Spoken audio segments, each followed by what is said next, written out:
అంటే వివాహం నాకు రత్నాకు వివాహం అయిన తర్వాత మేము పుత్తూరుకి వెళ్ళాము సేవకు. పుత్తూరుకి వెళ్ళి అక్కడ సేవ చేస్తూ ఉన్నాం. అక్కడ this is quite new place for us. అర్థమైంది. ఒక నూతనమైన స్థలము, ప్రజలు అందరూ కొత్త వాళ్ళే. పుత్తూరుకు వెళ్ళాము. అక్కడ యాక్చువల్లీ నాకు అప్పుడు ఎంత జీతం అంటే 450 రూపాయల జీతం. 450 రూపాయల జీతం. బస్టాండ్ పక్కనే ఇల్లు, చుట్టుపక్కల గ్రామాలలో సేవ. ఆ చుట్టుపక్కల గ్రామాల నుంచి అందరూ టౌన్కి వస్తారు. అందరూ టౌన్కి వస్తే అందరికీ వచ్చిన వాళ్ళందరికీ ఏదో ఒకటి పెట్టాలి కదా. వాళ్ళందరికీ టీ ఇవ్వడానికి కూడా ఈ 450 రూపాయలు సరిపోయేది కాదు. బట్ సర్వైవ్ అవుతూ ఉన్నాం. దాంతో సర్వైవ్ అవుతూ ఉంటే ఒకరోజు వచ్చింది, రేషన్ అంతా అయిపోయింది. తర్వాత మా కాడ మిగిలింది ఏంటంటే కొంచెం చక్కెర, కొంచెం బ్లాక్ కాఫీ పొడి ఉంది. సో ఏం చేస్తామంటే బ్లాక్ కాఫీ చేసుకొని తాగి, బ్రేక్ఫాస్ట్ లేదు, ఏం లేదు, బ్లాక్ కాఫీ చేసుకొని గమ్మునున్నాము. తర్వాత మధ్యాహ్నం అయింది, మరలా బ్లాక్ కాఫీ చేసుకొని తాగి గమ్మునున్నాం. ఏమీ లేదు ఇంట్లో.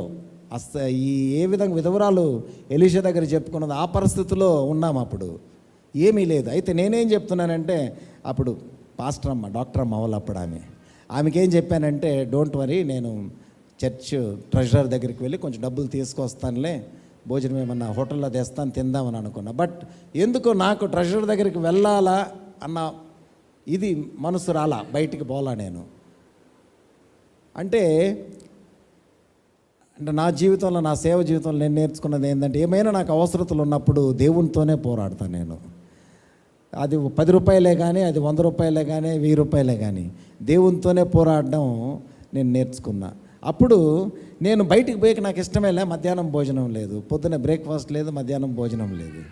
ఈవినింగ్ మా ఇంట్లో చర్చ్ బోర్డు మీటింగ్ జరుగుతుంది.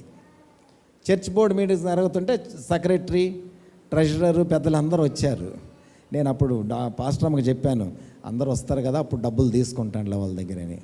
తర్వాత మామూలుగా ప్రజలు మా ఇంటికి వచ్చినప్పుడు వాళ్ళకి టీ, కాఫీ అయినా ఇచ్చే అలవాటు మాకుంది. అందరికి తెలుసు టీ, కాఫీ అయినా ఇస్తాడని. వచ్చిన ఈ కమిటీ మెంబర్స్ అనుకున్నారు, పాస్టర్ అమ్మ టీ ఏమైనా ఇస్తారేమోలే అనుకున్నారు. మేము టీ, కాఫీ ఇవ్వాల. మీటింగ్ జరిగింది, మీటింగ్ అయిపోయింది. నేనేం చెప్పానంటే, రోడ్డు ఇంకొక ఇప్పుడు గ్రీన్ సూపర్ మార్కెట్ అంత దూరం పోతే హోటల్స్ ఉన్నాయి కాబట్టి కమిటీ అందరం కలిసి హోటల్కి వెళ్దామన్నాను. నేను హోటల్కి వెళ్ళి అక్కడ టీ తాగదామన్నాను. ఎవరికి అర్థం కాల, అందరూ ఓకే అన్నారు. హోటల్ అంటే అందరికి సంతోషమే కదా, బయటికి పార్టీకి పోవాలంటే ఎవరికైనా సంతోషం. ఇంట్లో ఎప్పుడు తాగే టీయే కదా, ఆ టేస్ట్ వేరే. హోటల్ అంటే ఇంకొంచెం వ్యత్యాసంగా ఉంటుందని హోటల్కి ఓకే అన్నారు. అందరం బయటికి వెళ్ళాము. ఇంట్లో నుంచి అందరం బయటకు వచ్చాము. మా సెక్రటరీ ఏం చేశాడంటే, అందరు బయటకు వచ్చిన తర్వాత సెక్రటరీ మాత్రం ఇంట్లోకి పరిగెత్తిపోయి కిచెన్లోకి పోయి అన్నీ చూస్తున్నాడు, పాత్రలన్నీ చూస్తున్నాడు. స్టవ్ మంట, ఇలా పాత్రలలో ఏమీ లేదు.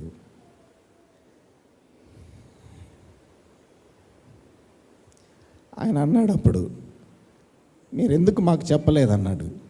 మీరెందుకు మాకు చెప్పలేదు?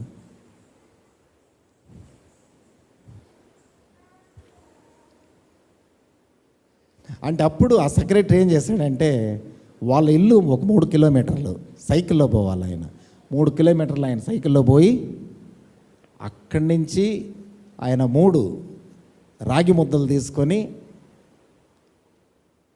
కర్రీస్ తీసుకొని వాళ్ళ ఇంట్లో వండింది 10 గంటలకు వచ్చాడు ఆయన వాపస్. ఆయన వెళ్ళి రావడానికి ఎంతసేపు అయింది? 10 గంటలైంది. 10 గంటల దాకా మేము ఆయన తెచ్చిన తర్వాత అంటే ఒక్కరోజు కూడా భోజనం లేకుండా దేవుడు పెట్టాడు. మనకి ఏది అవసరమో ఆయన ఇవ్వగలడు. ఎంటీ పాత్రలను నింపగలడని ఇక్కడ ప్రూవ్ చేసిన దేవుడు మా జీవితంలో కూడా ఎంటీ పాత్రలను ఆయన నింపాడు. ఆ విధంగా పాత్రలన్నీ ఫుల్ అయిపోయినాయి.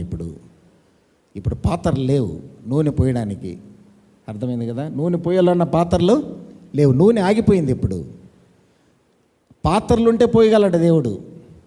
వి always want to be that empty vessel before God.